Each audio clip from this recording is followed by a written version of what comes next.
तो चलिए इस वीडियो में बात करते हैं न्यूमेरिक टाइप्स की। तो न्यूमेरिक टाइप्स में हमें 3 प्रकार के नंबर दिखाई देते हैं पाइथन में। एक ये इंटीजर है, फिर फ्लोट और ये कॉम्प्लेक्स नंबर। तो यहाँ पर हम बात करेंगे इन्हीं तीनों की। तो यहाँ पर आप देखते हैं variables of numeric types are created when you assign a value to them. जब भी आप कोई वैल्यू असाइन करते हैं, जैसे इंटीजर टाइप का हुआ, फ्लोट टाइप का हुआ या कॉम्प्लेक्स टाइप का हुआ, तो उसके बाद ही हमारा जो वेरिएबल है वो क्रिएट होता है। ये जो वेरिएबल है ये न्यूमेरिक टाइप्स के वेरिएबल हैं, जिसके अंदर आपको अगर इस टाइप में लिखा हुआ है 1 2 3 ऐसे करके विदाउट डेसिमल, ठीक है, तो वो इंटीजर होता है। अगर डेसिमल में लिखा हुआ तो फ्लोट नंबर होगा। और अगर इस तरीके से लिखा हुआ a+bj करके तो वो कॉम्प्लेक्स नंबर होता है, जिसकी आगे हम बात करेंगे अभी। और इसके बाद टाइप फंक्शन का हम इस्तेमाल करते हैं इसको वेरीफाई करने के लिए कि आखिर किस टाइप का इसके अंदर डेटा पड़ा हुआ है, इंटीजर टाइप का है कि फ्लोट टाइप का है, ये कॉम्प्लेक्स टाइप का। तो यहाँ पे आपको दिख रहा होगा, यहाँ पर न्यूमेरिक टाइप के वेरिएबल्स बनाए गए हैं XYZ। और उसके बाद इसके जो नंबर हैं, जो वैल्यूज़ हैं, इन वैल्यूज़ का टाइप पता करने के लिए हम यहाँ पर टाइप फंक्शन का इस्तेमाल कर रहे हैं। तो टाइप फंक्शन का इस्तेमाल करने के लिए हमें यहाँ पर अंदर वेरिएबल का नाम देना होता है पैरेंथेसिस के अंदर, और उसके बाद इस प्रिंट मेथड के जरिए इसका जो आउटपुट होता है उसको हम प्रिंट करा लेते हैं। तो आपको यहाँ पे दिख रहा होगा पहली वाली लाइन ये इससे डिस्प्ले होके आ रही है, उसी प्रकार से दूसरी और तीसरी है इनसे आ रही है, ठीक। तो यहाँ पर ये दिया हुआ है कि ये इसका टाइप क्या x किस टाइप का है, तो इंटीजर टाइप का न्यूमेरिक डेटा है। और ये जो y है वो फ्लोट टाइप का न्यूमेरिक डेटा है इसमें। तो इसी तरीके से है सब। तो इंटीजर में आपको दिख रहा होगा इस टाइप में ये हम जो नंबर ले सकते हैं, तो बहुत बड़ा नंबर हो सकता है, नेगेटिव नंबर हो सकता है, या फिर छोटा नंबर हो सकता है। ये सब नंबर्स होते हैं इसमें। फ्लोट टाइप में हमें डेसिमल में नंबर देखने को मिलता है, नेगेटिव पॉजिटिव कोई भी नंबर हो सकता है। और उसके बाद हमारा आता है, तो यहाँ पर फ्लोट का दूसरा रूप यहाँ पे देखने को आपको मिल रहा है।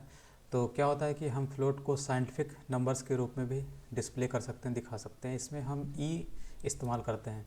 तो ये इंडिकेट करता है पावर ऑफ 10, यानी कि 35 3 का मतलब है 35 इंटू की यानी 10 की पावर 3। तो इसको देखते हैं, जैसे आपको ये दिख रहा होगा, ठीक है। तो असल में इसकी वैल्यू कितनी है, यहाँ से हम प्रिंट फंक्शन में इसको डिस्प्ले करा के देखते हैं कि इसकी वैल्यू क्या है। तो इसकी वैल्यू आपको दिख रही होगी 35,000, यानी कि इसको मल्टीप्लाई किया गया 35 को 10 की पावर 3 से, यानी कि 1000 से, तो इतना आता है। और ये फ्लोट नंबर है, इसीलिए फ्लोट नंबर होता है। फ्लोट को हम रिप्रेजेंट करते हैं के फॉर्म में। तो इसी टाइप में आपको ये दिख रहा है। तो जब भी कोई बहुत बड़ा नंबर होता है, डेसिमल नंबर, तो उसको हम ई के फॉर्म में यूज़ करते हैं उसको। तो बड़े नंबर को हम के फॉर्म में देखते हैं। यहाँ पर भी वैसे ही है। 100 का मतलब हुआ कि ये जो हाईलाइटेड है इसको मल्टीप्लाई करना है 10 की पावर 100 से, ठीक है।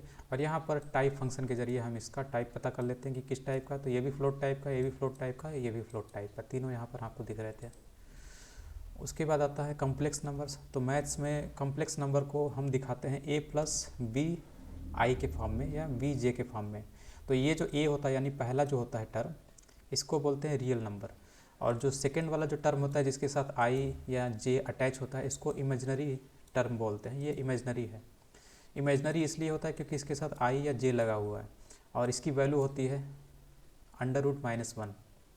और किसी भी चीज़ का नेगेटिव नंबर का अंडर रूट हो नहीं सकता, इसलिए इसको इमेजनरी बताया गया है। यानी j² = -1 या i² = -1 होता है। तो इस हिसाब से ये नंबर्स होते हैं। तो ये इस टाइप के जो नंबर लिखे जाते हैं इनको बोलते हैं कॉम्प्लेक्स नंबर्स।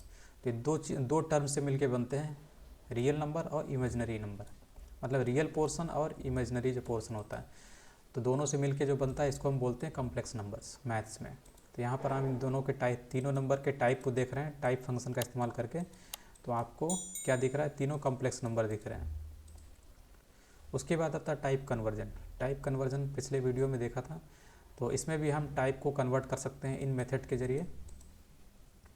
तो जैसे कि यहाँ पे देखिए, ये हमारा इंटीजर टाइप का है, इसको फ्लोट में कन्वर्ट किया गया है, ठीक है। तो फ्लोट मेथड का इस्तेमाल करके हम इसको कन्वर्ट कर रहे हैं 1 को किस में, फ्लोट नंबर में। यानी x में हमारा क्या आ जाएगा फ्लोट नंबर आ जाएगा। और 1 का फ्लोट क्या होता है, 1.0 होता है। इसी को डिस्प्ले किया जा रहा है यहाँ से, ठीक, x को यहाँ से डिस्प्ले किया जा रहा है। x किस टाइप का हो गया, 1 की जगह पे अब कैसा हो गया, फ्लोट टाइप का, यानी x में कैसी वैल्यू आ गई 1.0, जिसको हम यहाँ से डिस्प्ले कर रहे हैं तो आपको यहाँ पे दिख रहा है।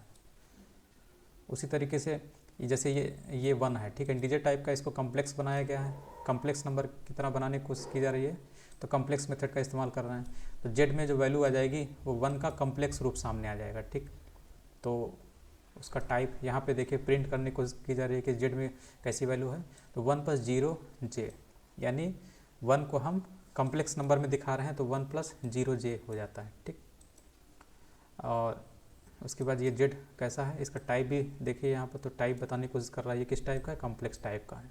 और उसके बाद है रैंडम नंबर्स। तो पाइथन में क्या होता है कि रैंडम, ये जो रैंडम लिखा हो इस टाइप का कोई फंक्शन नहीं होता, लेकिन पाइथन में एक रैंडम मॉड्यूल होता है, और रैंडम मॉड्यूल के अंदर रैंड रेंज नाम का एक मेथड होता है, जिसके ज़रिए हम रैंडमली नंबर को जनरेट कर सकते हैं।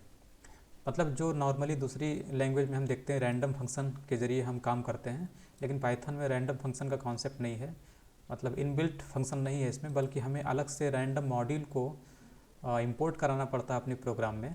जैसे कि यहाँ पर किया जा रहा है, इंपोर्ट किया जा रहा है रैंडम मॉड्यूल को। तो ये मॉड्यूल होते हैं जिसके बारे में आगे हम लोग पढ़ेंगे। तो इसके अंदर जो फंक्शन डिफाइन है जैसे कि रैंड रेंज, तो यही काम जो है ये वही काम करता है जिसको दूसरी लैंग्वेज में हम रैंडम फंक्शन के ज़रिए करवाते हैं।